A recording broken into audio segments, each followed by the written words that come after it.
네. 우리 종로의 계단 1장을 보면 첫 장이 하나님의 사랑입니다.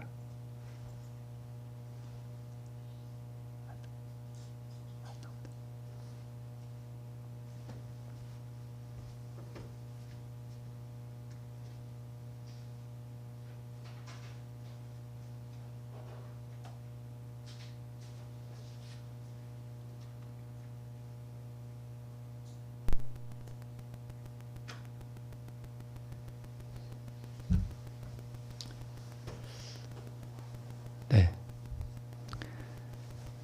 자, 하나님의 사랑인데요. 우리가 잘 알듯이 성경은 세 가지가 있다고 합니다. 먼저 무슨 성경이 있는가 하면 천연계라고 하는 성경이 있습니다. 꽃, 바람, 구름, 별 이러한 천연계에 하나님께서 그분의 뜻과 또 그분의 사랑을 기록해놨다 이렇게 우리가 알고 있습니다. 또 하나의 성경은 뭐냐 하면 그야말로 기록된 하나님의 말씀입니다. 또 하나의 성경은 우리의 경험이라고 우리가 그렇게 알고 있습니다.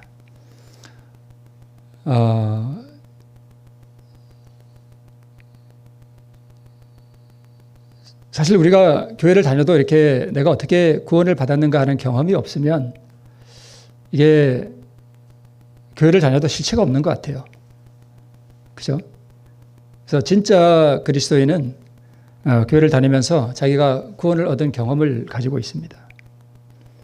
그래서 실물교훈에 보면 진리의 큰 복원은 하나님의 말씀, 곧 기록된 말씀과 천연계의 책과 하나님께서 사람의 생애를 취급하시는 경험의 책 등이다. 이들 보고에는 그리스도의 일꾼들이 꺼내야 할 보화가 들어있다라고 기록하고 있습니다. 그래서 여러분 보고는 보물을 넣어두는 창고 아니에요, 그죠? 하나님께서 이 진리의 큰 보고를 어디에 담아두시는가 하면 천연계와 또 기록된 하나님의 말씀과 또 우리의 경험 내 안에 이렇게 기록해 놓으십니다. 내가 구원받은 경험이 있으면 성경을 볼 때 이 성경이 전혀 생소하지가 않고 이게 하나의 내 경험을 여기 기록해 놓은 것을 알 수 있습니다. 네. 자, 진리의 큰 보고 성경은 첫째 하나님의 말씀, 두 번째 천연계의 책, 세 번째 경험의 책 이렇게 세 가지가 있습니다. 자, 여기 그리스도의 일꾼들이 꺼내야 할 보화가 이 세 가지에 있다 이렇게 기록하고 있습니다. 예수님은 이 땅에 계실 때에 이 진리의 큰 보고를 어디서 많이 꺼내 오셨는가 하면 천연계의 책에서 많이 꺼내 오셨습니다.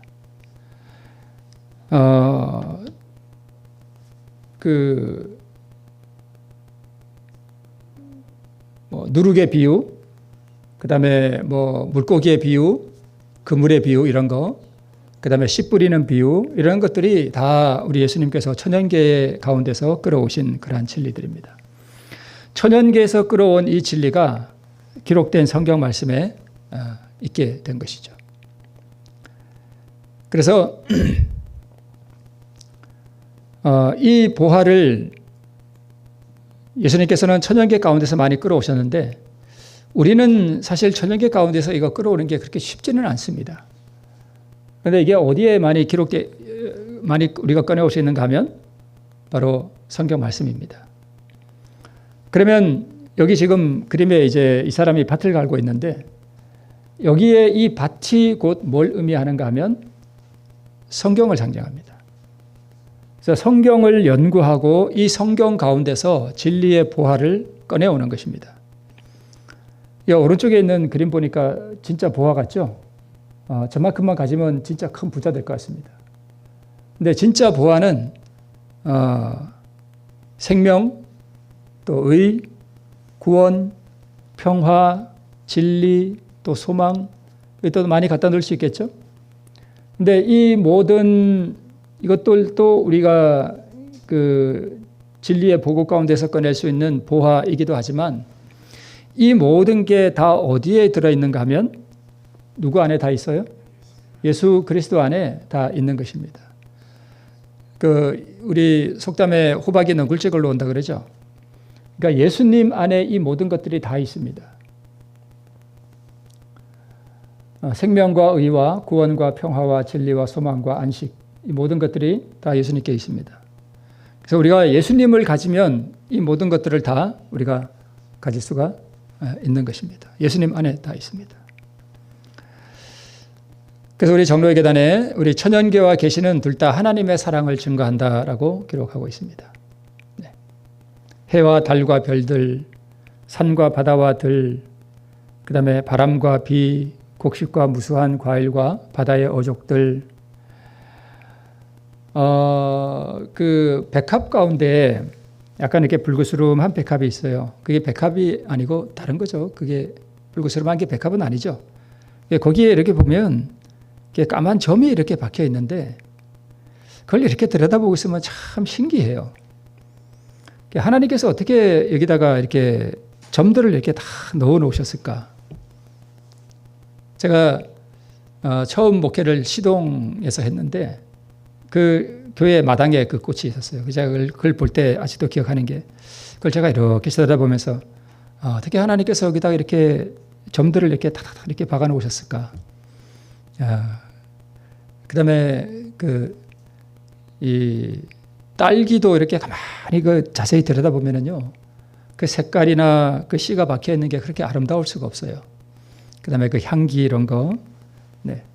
그래서 이 천연계의 모든 이런 것들은 하나님께서 우리를 얼마나 사랑하시는지 거기다 기록해 놓았다 이렇게 기록하고 있습니다.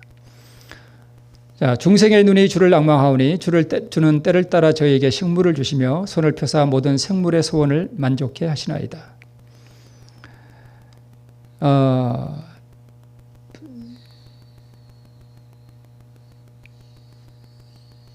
염려 없이 노래하는 작은 참새로부터 제비 또 까마귀 이런 모든 중생의 눈이 다 누구를 쳐다본대요? 주를 앙망하는데 주께서는 때를 따라서 저희에게 다 필요한 것들을 공급해 주신다는 것입니다. 그리고 손을 펴서 모든 생물의 소원을 만족하게 해 주신다. 그러니까 이 모든 은총들이 다 우리 하나님의 손에서부터 나와서 모든 만물에 또 중생의 필요를 공급해 주신다는 것을 알 수 있습니다. 자, 부모는 자신의 희생으로 얻은 것을 가지고 자녀의 필요를 채워주므로 그 자녀가 행복을 누리는 것을 볼 때 이것이 부모의 가장 큰 기쁨이 됩니다. 그렇죠? 네.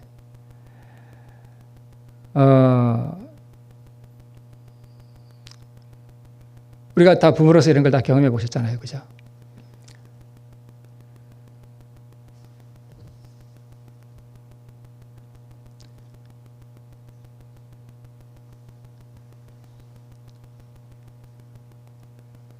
자, 여기 아름다운 꽃, 그 다음에 기록된 말씀, 이런 것들에서 우리 하나님께서 우리를 얼마나 사랑하시는지 그분이 친히 이 모든 것에 기록해 놓으셨습니다. 그래서 종려의 계단에 보면 이 모든 것은 우리 하나님의 인정이 있고 자부적인 권고와 그 자녀를 행복되게 하시려는 그의 갈망을 증거하는 것이다.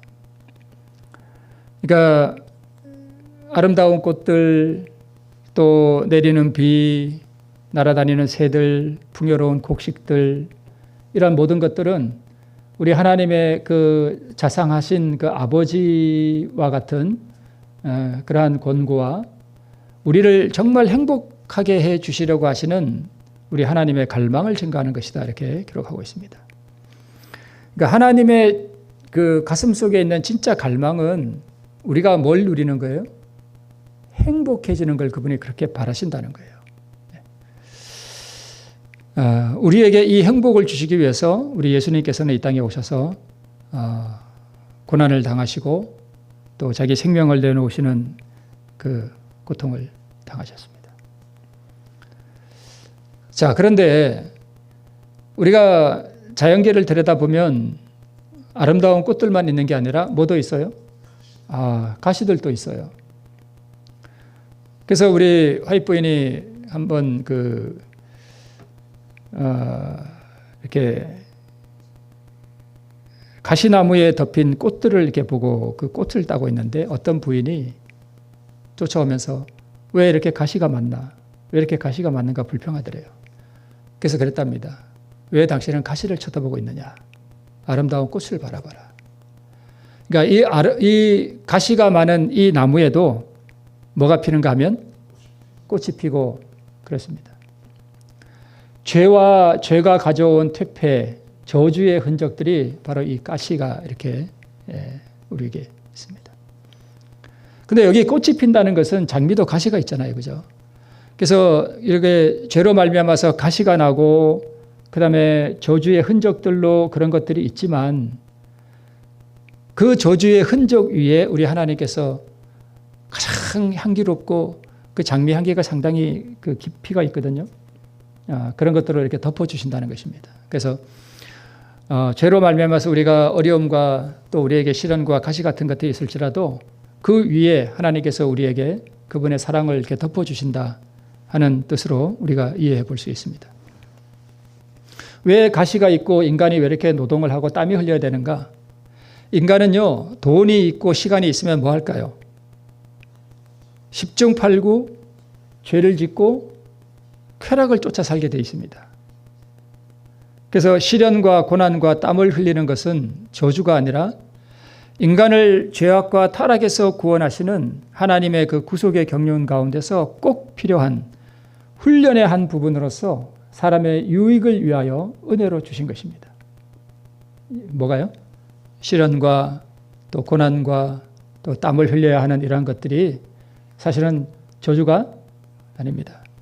아담과 하와가 범죄하고 난 다음에 하나님께서 남자에게 너는 얼굴에 땀이 흘려야 먹고 살 것이다 이렇게 하셨는데 그게 저주가 아니라 사실은 축복이었습니다. 그리고 말씀하시기를 너는 흙이니 그렇게 살다가 너는 나중에 흙으로 돌아갈 것이다 이렇게 말씀하셨을 때 아담은요 그게 너무 충격이었고 슬펐습니다. 내가 죽어야 되는구나. 그런데 이제 아담은 거의 1000년을 살았거든요. 그 1000년 동안 살면서 이 아담은 정말 힘들게 살았어요. 왜 그러냐면 사람들에게 이제 하나님의 말씀에 순종하고 하나님께서 주신 그 구원의 계획을 받아들이라는 그런 권면을 할 때마다 아담은 무슨 비난을 받았는가 하면 너 때문에 이 모든 고난이 이루어왔다라고 하는 그 비난을 계속 1000년을 받았습니다.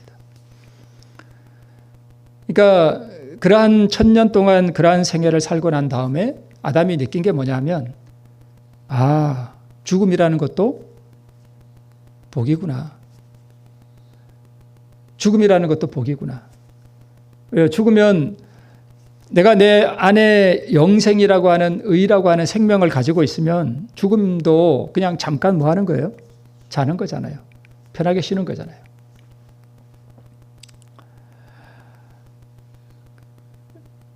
그래서 하나님께서 때로 우리에게 이 시련과 고난과 심지어는 죽음을 허락한 것까지도 사실은 다 하나님의 은혜라는 것을 우리가 알 수 있습니다. 자, 여기 보시듯이 이 가시나무 안에도 뭐가 펴요? 참 아름답잖아요. 그죠? 가시는 있지만 아름답습니다. 그리고 우리 산에 가면은 그 찔레꽃이 있는데 이 찔레꽃 향기가 정말 좋아요. 근데 찔레에 가시가 있잖아요. 그죠? 가시가 있는데 하나님께서 거기다 꽃을 주시고 향기를 아주 아름답게 하셨습니다. 자, 이 새는 지금 어디에 앉아서 노래 불러요? 가시나무 위에 앉아서 노래를 부릅니다. 그러니까 우리도 그리스도인도 믿음으로 산다는 게 무엇을 의미하는가 하면 바로 이와 같이 가시나무 위에 앉아서 하나님을 찬양할 수 있는 게 바로 진짜 믿음이고 또 신앙이겠죠. 네. 자, 정말 아름답죠? 네. 참 아름답습니다. 자, 그런데 이렇게 아름다운 이 천연계, 하나님께서 우리를 사랑하시고 우리를 행복되게 하시려는 그분의 갈망이 여기 표현되어 있습니다. 이 풀들을 녹색으로 이렇게 입히시고 꽃들을 여기 깔아두시고 웅장한 우람한 나무들이 자라게 하시고 이 나무들에서 인간에게 필요한 그러한 요소들을 나오게 하시고 신선한 공기 이런 것들은 하나님께서 우리를 행복되게 하시려는 그분의 갈망을 나타내고 있습니다. 참 아름다운데요. 근데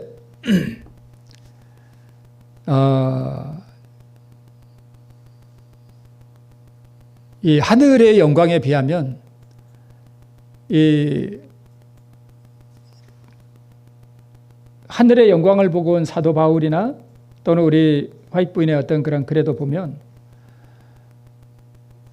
순교자의 혀라 할지라도 하늘의 그 영광을 묘사하는 것, 그 다음에 그림을 그리는 것, 시작조차 할 수 없다라고 기록하고 있습니다. 그러니까 그 하늘의 영광은 그것이 얼마나 영광스러운지 또 그것이 얼마나 우리 인간의 눈에 황홀한지 우리는 결코 이 땅에서는 이해할 수 없지만 우리가 이것보다 차원이 다른 그러한 하나님의 아름다운 영광의 나라에서 우리를 위하여 생명을 버리신 그분을 영원토록 보고 그분에게서 날마다 새로운 그 사랑의 계시를 우리가 받는다고 하는 것은 그래서 구원받는 사람들에게 이르러올 그 운명이라고 하는 것은 너무나 놀라운 것입니다. 자, 이 산들을 보면 마치 뭘 느끼는 것 같은가 하면 이 산들이 변함이 없잖아요. 그 산들을 이렇게 바라보면 변함없으신 하나님, 영원토록 우리의 반석 되시고 우리의 피하여 숨을 피난처가 되시는 우리 하나님을 우리가 생각하게 됩니다. 침례 요한이 광야에서 이렇게 하나님을 묵상하고 또 그의 가슴 속에 이 신앙과 믿음의 어떤 그러한 이 경륜을 쌓아갈 때 침례 요한은 이러한 웅장한 자연 가운데서 하나님의 위대하심을 묵상했다 그랬습니다. 거기가 비록 이렇게 광야였고 하는 그러한 뭐 아름다운 풀밭이 있고 그런 곳은 아니었지만 이러한 웅장한 대자연 속에서 이 침례 요한은 하나님의 위대하심과 또 그분의 자비하심 이런 것들을 계속 묵상했다 이렇게 기록하고 있습니다. 우리도 이런 것들을 바라볼 때 우리도 그렇게 할 수 있습니다. 그래서 성경이 하나님의 품성을 드러냅니다. 출애굽기 34장 6절에 여호와께서 그의 앞으로 지나시며 반포하시되 여호와로라 여호와로라 자비롭고 은혜롭고 노하기를 더디하고 인자와 진실이 많은 하나님이라 라고 성경이 하나님의 품성을 이렇게 드러내어 주고 있습니다. 자, 우리 이 아이가 엄마의 품에서 얼마나 행복해요. 그죠? 하나님께서는 이러한 가족 제도라고 하는 이런 것들을 통해서 하나님께서 인간을 어떻게 사랑하시는가 하는 것을 이렇게 나타내 주셔요. 그 다음에 이렇게 가정의 행복. 요새는 이 가정이 많이 깨지고 이혼율이 너무 많고 그런 면이 있어서 사단이 지금 가정을 너무 많이 깨요. 그죠? 불행한 일입니다. 그래서 이러한 복된 가정들을 통해서 하나님께서는 그분의 자부적인 그러한 사랑의 권고를 우리에게 드러내어 주신다는 것입니다. 근데 이 사단은 항상 하나님을 어떻게 나타내고자 하는가 하면 엄혹하게 처단하는 자, 하나님을 엄격한 법관, 각박하고 인색한 고리대금업자, 그다음에 허물을 찾아내서 벌을 주려고 질투하는 눈으로 항상 나를 주목하고 있는 심판자로 나타내고자 합니다. 누가요? 사탄이 그렇게 합니다. 그런데 하나님께서는 절대 그렇게 하지 않으신다는 것입니다. 우리가 비록 범죄할 때라도 우리가 곁길로 나갈 때라도 우리 하나님께서는 우리에게 애정 어린 눈으로 바라보시고 우리를 영원한 사랑의 품으로 이끌어드리기 위해서 애써 노력하시는 분으로 나타나지고 있습니다. 자, 하나님께서 나를 사랑하신다 하는 것은 이렇게 감정으로 느낀다기보다는요, 이것을 믿어야 돼요. 그게 믿음의 문제예요. 자, 어떨 때는 내가 좀 몸이 안 좋고 어려운 일이 이르러오고 그러면 하나님이 나를 떠나신 것 같아요. 그죠? 그런 게 잘 안 느껴지고 그러면 인간의 마음속에는 항상 그런 게 있거든요. 그럴 때는 우리가 감정을 하나님이 나를 사랑하시는 게 내 가슴으로 느껴지지 않으면 하나님이 나를 떠나셨는가? 이렇게 오해하는 분들이 많이 계셔요. 그래서 우리가 믿음이라는 것이 필요한데 그 믿음은 내가 그것을 느끼지 못할지라도 하나님은 여전히 나를 사랑하신다는 걸 믿는 거예요. 그게 그런 믿음이 필요해요. 이제 마지막 때 환란이 이르러올 때요. 진짜 하나님께서 우리를 버리신 것 같은 진짜 우리가 홀로 서야 하는 듯한 그런 환경 가운데 우리가 처하게 돼요. 그럴 때에도 우리에게 뭐가 필요하냐면 하나님께서 여전히 우리를 사랑하시고 또 하나님께서 여전히 나를 지키시고 나를 보호하신다는 그러한 믿음이 우리에게 필요합니다. 내가 느껴서가 아니라 그걸 믿는 거예요. 네. 자, 하나님의 품성을 나타내기 위해서 예수님께서 오셨습니다. 아이들이 그 무릎에 앉아 그 얼굴 쳐다보기를 좋아했습니다. 예수님의 얼굴을 우리가 한번 쳐다보면 어떨까?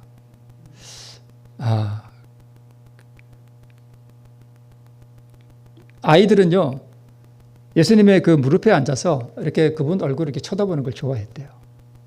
너무, 그러니까 어떤 분의 표현에 의하면 예수님의 눈은요, 이게 딱 쳐다보면 이게 내 영혼을 꿰뚫는 것 같대요.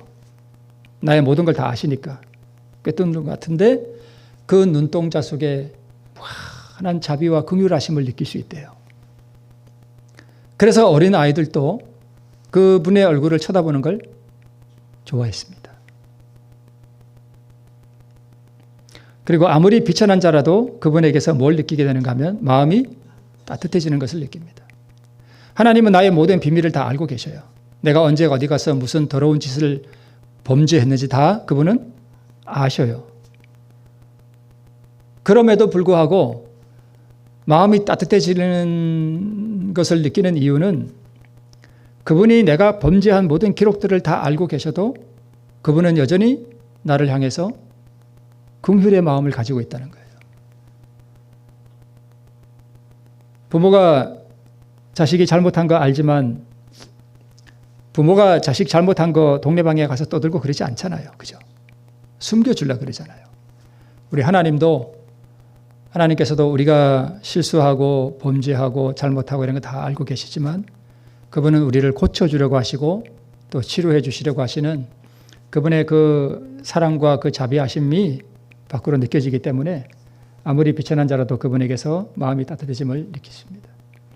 그래서 모든 말씀을 주님께서는 이 땅에 계실 때 사랑으로 하셨다 그랬고 그분이 뭐 바리새인들이나 또는 범죄한 사람들을 책망하실 때에도 그분의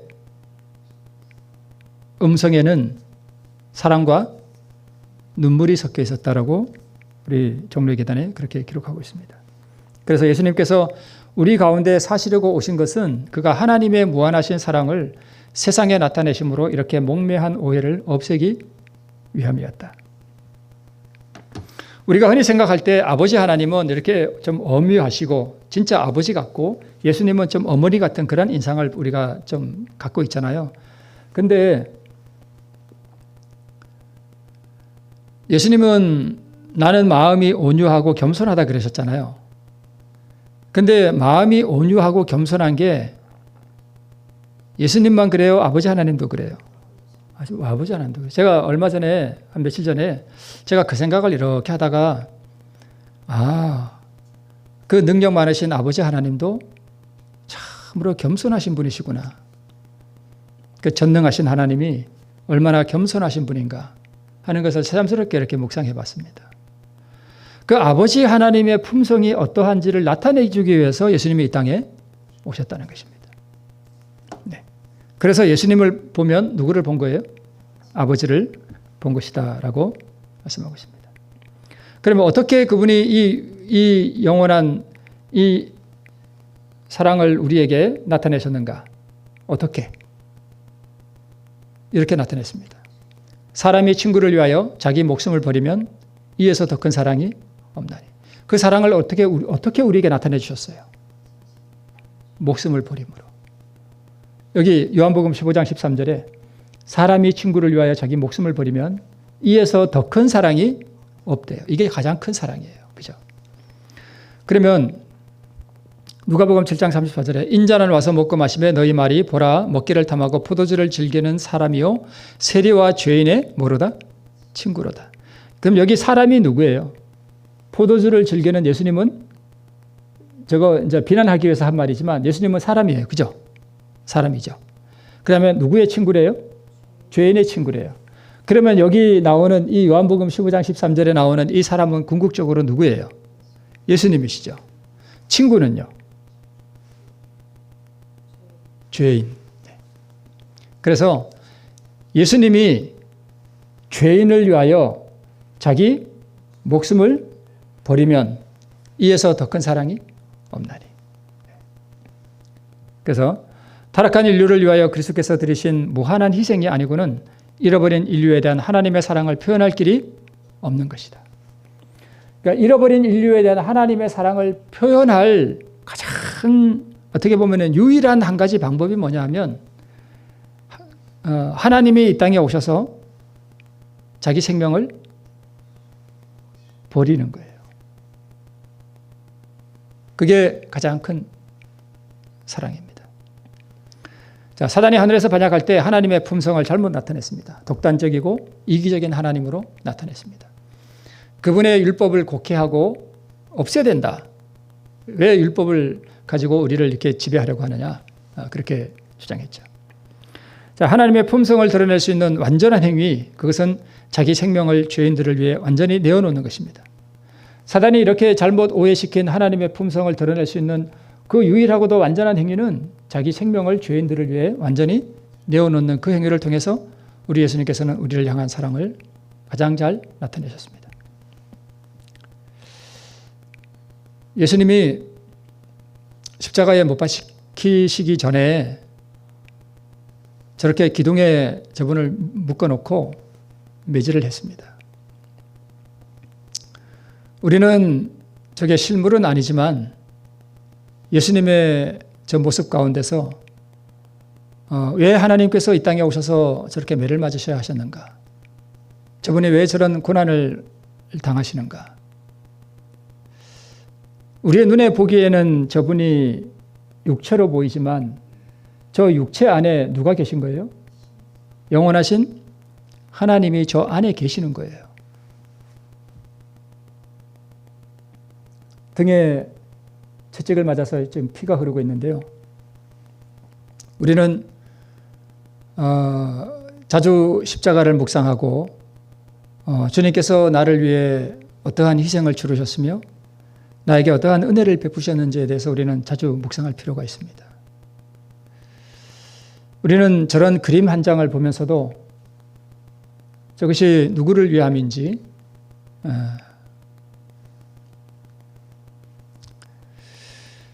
채찍에 맞으시고 이제 가시관을 쓰셨는데 아까 죄가 가져온 퇴폐를 나타내기 위해서 보여드린 게 뭐였는가 하면 가시였습니다. 그죠? 죄가 가져온 모든 퇴폐와 저주의 흔적이 흔히 가시로 나타납니다. 그죠? 우리를 아프게 하고 찌르는. 근데 이 모든 걸 누가 다 지고 가셔요? 주님께서 저 가시관이 우리 인생에게 닥친 모든 고난과 시련과 아픔과 죽음 이런 모든 것들을 저분이 담당하셨다는 것을 상징하고 있습니다. 그는 실로 우리의 질고를 지고 우리의 슬픔을 당하였거늘 우리는 생각하기를 그는 징벌을 받아서 하나님에게 맞으며 고난을 당한다 하였노라. 그가 찔림은 우리의 허물을 인하며 그가 상함은 우리의 죄악을 인함이라. 그가 징계를 받음으로 우리가 평화를 누리고 그가 채찍에 맞음으로 우리가 나음을 입었도다. 예, 우리에게 영원한 생명을 주시고 평화를 주시기 위해서 우리 주님께서 이것들을 하셨다는 것입니다. 산상보험 15페이지에 그는 그 아들을 타락한 인류에게 아주 주셨다. 우리에게 아주 주셨습니다. 타락한 인간에게 주실 수 있는 모든 은혜를 주 예수 그리스도 안에 모두 담아서 그분 안에 모든 선물을 담아서 우리에게 주셨습니다. 보라, 광야의 예수, 겟세마네 동산의 예수, 십자가상의 예수를 흠이 없으신 하나님의 아들이 죄의 짐을 몸소 지셨다. 하나님과 일체이신 그는 죄로 인하여 하나님과 사람 사이에 막힌 두려운 간격을 그의 마음 가운데 절실히 느끼셨다. 이것이 나의 하나님 어찌하여 나를 버리셨나이까 하는 고민의 부르짖음을 그의 입술에서 나오게 한 것이다. 죄의 무거운 짐, 죄의 무서운 흉악성과 죄로 인하여 하나님에게서 끊어지게 됨을 느끼는 그것이 하나님의 아들의 심장을 터지게 하였다. 우리는 지금 하나님과 분리되는 것이 무엇인지 모르죠. 그죠? 전혀 모릅니다. 근데 우리 주님께서 아버지 하나님과 그 분리되는 것이 무엇인지를, 그 고뇌가 얼마나 크고 두려운 것인지를 우리 주님께서 느끼셨습니다. 이제 구원받지 못한 사람들이 세 번째 예수님이 이 땅에 오실 때, 악인들이 부활할 때, 그리고 멸망으로 들어갈 때 그들이 이걸 느낍니다. 하나님과 분리되는 것이 얼마나 두려운 것인지. 그리스도께서 인성을 쓰심으로 인간을 고상하게 하셨습니다. 인간에게 무한한 종교의 관을 씌워주신 것입니다. 보라, 아버지께서 어떠한 사랑을 우리에게 주셨는가. 이러한 사랑은 무엇으로든지 비할 수 없다. 하늘나라 왕의 자녀 귀한 허락, 이는 가장 깊이 명상할 제목이다. 당신을 사랑치 않는 세상을 사랑하는 하나님의 무한하신 사랑. 이러한 생각은 우리의 심령을 부드럽게 하여 우리의 마음을 사로잡아 하나님의 뜻에 순종하게 한다. 우리가 하나님의 품성을 십자가에 비추어서 연구할수록 그의 자비와 온유와 공평과 의로 섞인 사유를 깨닫게 되는 것이요, 또한 그의 무한하신 사랑의 무수한 증거와 자기의 불순종하는 자녀에 대한 자모의 애정보다도 뛰어난 인정 깊은 자애를 느끼게 되는 것이다.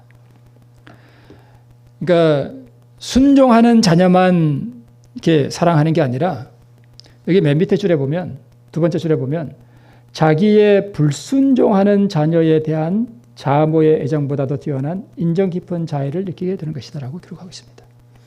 하나님께서 이러한 사랑으로 그 불순종하는 자녀를 돌이키려고 하는데 되게 잘 안 듣죠. 그래서 우리가 하나님께로 돌아가는 것은 바로 이러한 깊은 사랑을 우리가 경험할 때 우리가 하나님께 더욱 순종하고 그분을 더욱 사랑하게 되는 것입니다. 오늘 우리를 향한 하나님의 놀라운 사랑을 우리가 경험하고 또 깊은 우리가 신앙과 믿음의 경험 속으로 들어가는 우리 모두가 되시길 바라면서 말씀을 마치겠습니다.